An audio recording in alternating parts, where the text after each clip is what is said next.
continues to grow. I mean, it's amazing. The viewership has been growing. Of course, a lot of people entering the tournaments all across the world. I'm just super excited. It looks like we have our first matchup. These guys are getting ready on stage. It's going to be Fursan Esports Lowhigh going up against ROX Dragons. Knee hot off of his win from Battle Arena Melbourne. And, you know, he's been doing so well here. He's hot off his win off of basically every event he's been to this year, right? Yep. Evo Japan, he won. Final round, he won. Battle Arena Melbourne last week, he won. So I think he only got second place at the one tournament, maybe in Taiwan, was it? The Tiger Uppercut, so Right. in Thailand. That's the one. That other Taiwan. Gotcha. Got it. All right. And first on Lowhigh, of course, he's also been doing fantastic. Top 8, he got the He first won the place Hong Kong finish event, yeah. At Hong Kong, exactly. And out there, he was using martial law in the grand finals. Oh, the best character in the game, right? Top 3 at least, according to Jimmy J. Tran, whoever that is. Yeah, he doesn't show up to tournaments anymore. All right. Looks like these players are settled in. Fursan Lowhigh.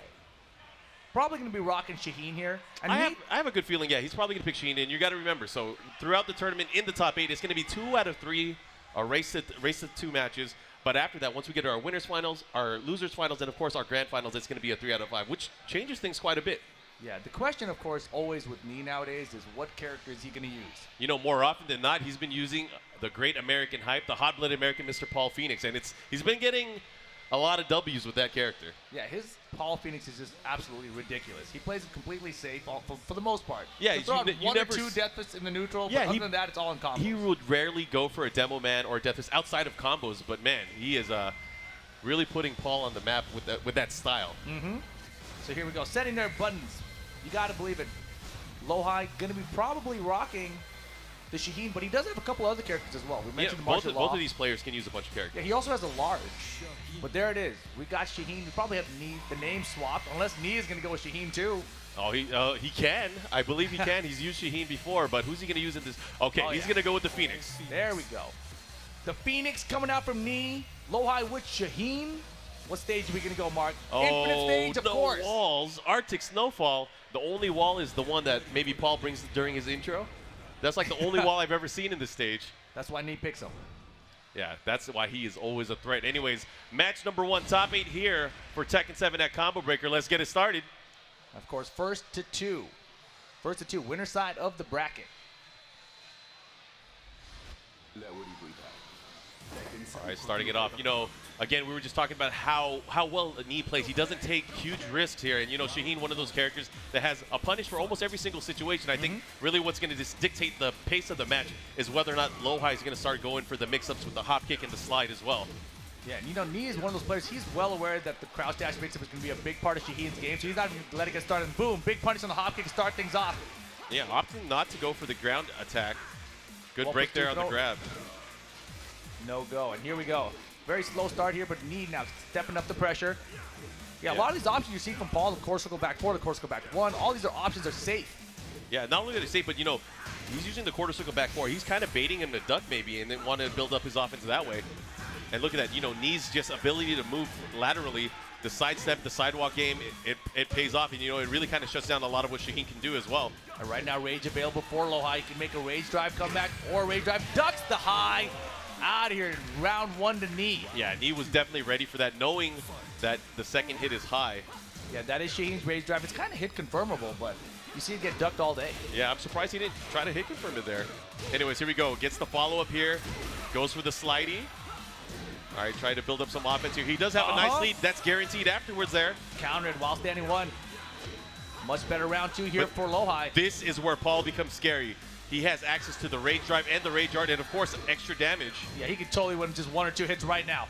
Yeah, I hope he doesn't hit me with it. Oh, God, 1 hit now. He can totally win this comeback. Oh, he got denied. He tried it. Yeah, he got counter hit right through that, the low kick, able to beat it out. Of course, Rage Drive not having any armor properties like the Rage Art. They probably didn't even have enough life left to survive the Rage Art attempt, but here we go. Yeah, definitely not. Oh, now Nee's opting to go for the tracking moves. You guys see that little homing effect afterwards. That means that move does track side steps. He's been using it. Does have a slight light lead here. Man, that wild standing 3 from Paul. We saw a lot of that at Joey Fury as well. Now Rage available for Lowhigh. Slide blocked. He's just so sharp right now. It's going to be really tough. I think Lowhigh's going to have to start taking some risk here, and I hate to say that because, you know, Nee is playing in a way where he's not taking any risks. He's not gambling at all, but I feel like Lowhigh needs to do that to be able to get on the scoreboard here. Yeah, right now he's trying to play a game further away from Paul. He doesn't really want to get in there. There's the homing attack again. Stop Knee from sidestepping.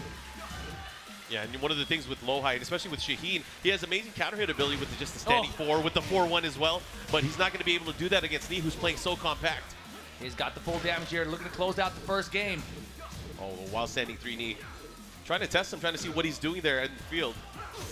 Again, using the knee. Yeah, and you saw that was from the crouch dash again. Knee not letting him get started, and that'll do it. Knee solidly close out game 1. Lowhigh got on the board with 1 round, but not nearly enough to stop Knee. All right, we're going to go to stage select. What stage are we going to get here? And I feel like, you know, it would obviously benefit Lowhigh if he was to get a stage with walls. Are you calling Hammerhead? Paul with the wall?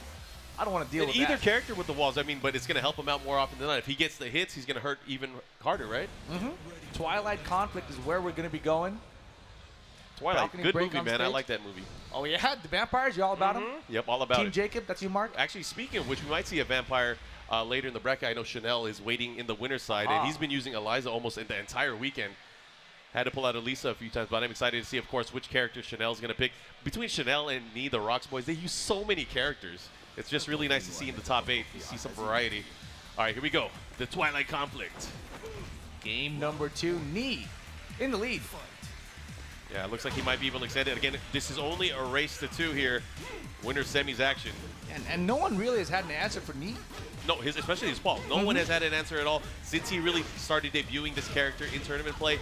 No one's been able to take him down. And even when he lost to Book before, he was using Kazuya in that grand final, right? There was Yeah. no Phoenix for him. Oh, nice. Speaking of Phoenix, that Phoenix Smasher able to get some extra damage on the combo here. Now, Lowhigh back to the wall here. This is where the walls come into play, and Paul gets a bit scarier. Yeah, but Lowhigh using the home attack, gets caught with a down forward 2 and now Knee with the pressure. That could be it. Oh, wait a second. The Iron Mountain miss. The Wow. stuck. And he just threw it out there. Maybe down back he was 2-1. so probably confident that it was going to hit, but Knee was obviously ready for it, able to duck it and take that round. Yeah, missed opportunity there for Lowhigh. But now chopping away. I like what I'm seeing here from Lowhigh, starting to make some adjustments using the jab, but Knee obviously ready for it, using that quick homing move to counter attack with the back 1-2. Yeah, you mentioned he's got to take more risks here, and you saw that hop kick again. But every time he's tried the hop kick, Knee's blocked it and got the full punish, got the knockdown off it. Again, there it is again. You know, Knee's been known to not, duck. He doesn't want to risk getting launched, so he'll take the lows probably, but I feel like Shaheen's going to have to mask it. The slide isn't the fastest move in the game. Oh, without that, Whoa. there we go. Connects the rage drive this time. That should be the round, and there it is. Lowhigh tying it up again, 1 round apiece. Yeah, he's on the scoreboard. Let's see if he's able to extend that and probably get a lead in this matchup. But we'll see. It's really tough against the Phoenix. Oh, look at this approach here. But Man, just slow look at the and way steady. Knee's sidestepping out of the way of everything. Yeah, and he's kind of like, by doing those sidestep, it kind of like limits what Lowhigh can do in the matchup. Yeah, it's always keeping Lowhigh guessing what moves he has to throw out because he's got to guess which direction Knee's going to sidestep in. Oh, and again, the whip punish, God. the counter hit, and the follow-up, that should be it. And yes, it is. Knee 1 round away from moving on to the winner's finals.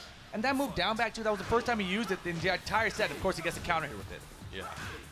That's a good way to use it. There's a There's follow-up. good block. Yeah, and that's a great punish, of course. Shaheen able to punish just like the rest of them, with the best of them. But right now, Knee hasn't been taking too many risks here. There's the knee again. Chipping away. This is where it gets scary. And so close. Oh, boy. And again, these hop kicks are not working out for Lowhigh. Knee now with the wall pressure. Oh, finally a slide for Shaheen. Goes for the grab here, but again, Paul does. Oh, God, my he's gosh. dead. He's done. The rage drive. Oh, my I didn't know God. you could drive internationally with. Oh, gosh. That hurt. Well, that's one way to send a guy to a loser bracket. Yeah. I hope you remember that. But, man, now Knee moving on Ouch. to our winners finals. We're going to see him, of course, later on. Now we're going to go to the other side of the winners bracket where we're going to see, of course, his teammate, ROX Dragon Chanel.